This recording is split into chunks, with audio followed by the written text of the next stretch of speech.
Ce papillon, c'est très courant aux États-Unis, surtout là où j'ai grandi. Quand j'étais jeune, j'attrapais des papillons, je les trouvais lorsqu'ils étaient des vers et je les gardais jusqu'à ce qu'ils deviennent des papillons. Après cela, je leur ai donné leur liberté et je ne savais plus rien d'eux. Mais savez-vous que j'ai appris grâce aux vidéos de mes enfants? Chaque papillon morarque s'envole chaque année vers le Mexique. Et là, ils font une grande rencontre.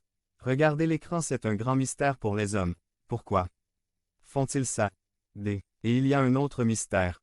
Cancer. Ce serait étonnant si nous pouvions comprendre cela, n'est-ce pas? Je serais la personne la plus riche si vous appreniez le remède contre le cancer. Les mystères sont des choses que nous ne connaissons pas. Ce sont des choses que nous ne comprenons pas complètement ou qui ne nous sont pas révélées. Mais quand nous résolvons les mystères, nous sommes satisfaits. Nous nous sentons bien. Par exemple, il y a 2 mères et 2 filles. Si je vous demandais de distribuer 3 pommes non coupées à ces 2 mères et 2 filles, comment feriez-vous? L'Ancien Testament mentionne qu'Israël allait avoir un Messie dans le livre d'Isaïe. C'était environ 700 ans avant la naissance du Christ, mais personne à cette époque ne comprenait le mystère de cette prophétie, c'est-à-dire avant la première génération qui a commencé avec Christ.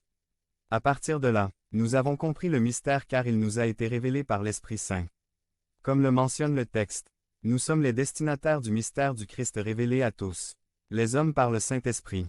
Le mystère du Christ est un fait que chaque personne peut être incluse dans la promesse qui a été faite à Abraham. Nous pourrions faire partie de la famille de Dieu qui est plus nombreuse que tout le sable de la mer. Nous pouvons faire partie de ce qui est privilégié.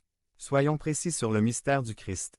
Regardons le verset 6, qui est le verset clé du chapitre 3. Il dit que les gentils sont cohéritiers et membres du même corps, et participent à la promesse en Jésus-Christ. Par l'Évangile, nous sommes privilégiés parce que nous sommes des destinataires. En tant que destinataires, nous sommes cohéritiers de la promesse de Jésus-Christ à travers l'Évangile. En d'autres termes, nous pouvons être libérés, nous pouvons être guéris, nous pouvons expérimenter la vie éternelle. Nous avons le privilège de découvrir notre patrimoine.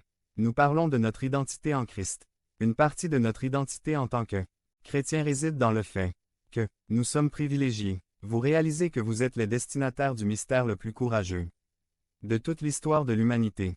Vous avez une connaissance qui a plus de valeur que le remède contre le cancer. Vous êtes cohéritier, vous êtes membre co-participant au mystère le plus courageux de toute l'histoire de la chaîne. Devenez membre de la chaîne et AIDEZNOUS à propager la parole de Dieu à travers le monde.